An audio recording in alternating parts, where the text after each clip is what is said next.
महाप्रभु जी को गीत गोविंद क्यों प्रिय है? क्योंकि संपूर्ण गीत गोविंद महाकाव्य में जयदेव महाप्रभु ने किशोरी जी के चित्त में जो प्रेम है ठाकुर जी के लिए वही गाया है।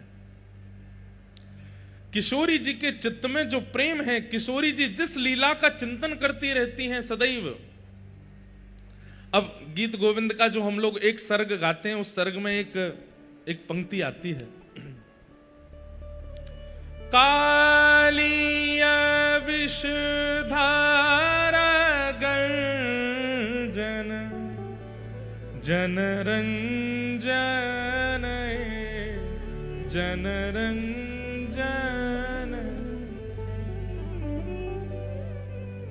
अब यहां पर क्या भाव है कि जब कालिया नाग के फण पर ठाकुर जी नृत्य कर रहे हैं, उस समय जन का रंजन हो रहा है, सब लोगों को सुख मिल रहा है। बहुत ध्यान से सुनिएगा, गीत गोविंद की एक एक पंक्ति उसमें एक लीला छुपी है। पर आचार्यों ने और गुरुजनों ने हमसे मना किया है कि गीत गोविंद का ज्यादा प्रवचन मत कीजिएगा। क्यों? क्योंकि गीत गोविंद में ऐसी अंतरंग अंतरंग बातें हैं कि उन बातों को सबको सुनाने का अधिकार नहीं है। इसलिए गीत गोविंद, कथा आपको सुनाने के लिए, कीर्तन आपको सुनाने के लिए, भजन आपको सुनाने के लिए, कवच आपको सुनाने के लिए, पर गीत गोविंद महाकाव्य केवल ठाकुर जी को सुनाने के लिए होता है। वो ठाकुर जी सुनते हैं, आप उसको समझ नहीं पाएंगे। अब गीत गोविंद में क्या कहते हैं?